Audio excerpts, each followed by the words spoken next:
কি প্রকল্প এবং এটার বাজেট কত ছিল এবং কত কিলোমিটারের কাজ তারপরে প্রশ্ন করছি আমাদেরকে এস্টিমেটটা ওইটা তো কতদিনের মধ্যে এটা শেষ হওয়ার কথা ছিল, কি অবস্থা? এই প্রজেক্টটার নাম হচ্ছে ঘূর্ণিঝড় আশ্রয় আমফান ও বন্যায় ক্ষতিগ্রস্ত পল্লী সড়ক অবকাঠামো উন্নয়ন প্রকল্প। এই প্রকল্পের চুক্তিমূল্য ছিল হচ্ছে 4,16,51,000 টাকা। কাজটা শেষ হওয়ার তারিখ ছিল 24/10/2024। পরবর্তীতে ঠিকাদার এটা টাইম এক্সটেনশনের জন্য আবেদন করে। বিধি মোতাবেক আমরা সদর দপ্তরে এটা প্রেরণ করি এবং তারপরে আবার টাইম এক্সটেনশন হয়েছে। বর্তমান কাজটি চলমান আছে। টাইম এক্সটেনশন হওয়ার পরে সেই মেয়াদটা কতদিন ছিল?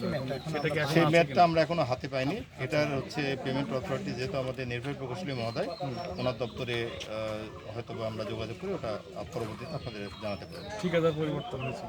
ঠিকাদার পরিবর্তন হয়েছে 5ই আগস্টের পরে। আসলে মূল ঠিকাদার যে ছিল উনি ওনাকে না পাওয়ার কারণে কাজটা আসলে এই টাইম এক্সটেনশন করা লাগছে।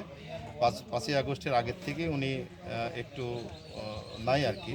পরবর্তীতে ওনার প্রতিনিধি যারা আছে অনেক পরে এসে কাজটা আবার নতুন করে শুরু করছে। আচ্ছা, এটা কত কিলোমিটার? এটা হচ্ছে রাস্তার টোটাল লেন্থ 3750 মিটার। আজকে দুদকের অভিযানে কি কি দেখলো এবং আজকে দুদকের অভিযানে যারা আসছিল তারা এসে এখানে একটা সুনির্দিষ্ট অভিযোগ করা হয়েছে যে এখানে নিম্নমানের ম্যাটেরিয়ালস ব্যবহার করা হচ্ছে। আপনাদের অবগতির জন্য জানাচ্ছি, গতকালকে আমাদের খুলনা বিভাগীয় আমাদের এই প্রজেক্টের কনসালটেন্ট খলিফা স্যার উনি আসছিলেন। এসে উনিও ম্যাটেরিয়ালস দেখছেন এবং ল্যাবে টেস্ট করছেন এবং ভালো রেজাল্ট পেয়েছেন। এবং যে প্রপোর্শন, যে মিক্স বালি খোয়ার যে অনুপাতটা, সেটাও তিনি সঠিক পেয়েছেন।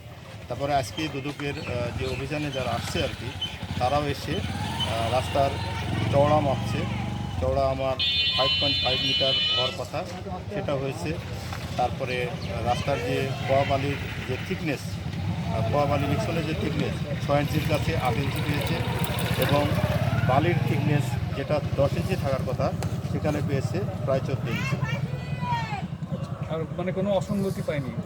আমার এস্টিমেটের সঙ্গে কাজের কোনো অসঙ্গতি পাইনি এবং এখন পর্যন্ত কাজের গুণগত মান সঠিক আছে আমি মনে করি। আপনার নাম, আপনার পদবি এবং কী দায়িত্ব? আমি আশরাফুল ইসলাম, উপজেলা প্রকৌশলী অতিরিক্ত দায়িত্ব হিসাবে গত 26/2/2025 তারিখে কুষ্টিয়া জেলা দৌলতপুর উপজেলায় যোগদান করি। এই প্রকল্পে বা এই প্রজেক্টটা আমি উপজেলা প্রকৌশলী হিসাবে অল উপজেলার দায়িত্বে আছি। এই প্রকল্পের সংশ্লিষ্ট সাব ইঞ্জিনিয়ার আমার সঙ্গে আছে মোহাম্মদ শামীম আলম। উনি হচ্ছে এই প্রজেক্টের আর কি দেখভালের জন্য দায়িত্বে আছেন। ঠিক আছে। আর কি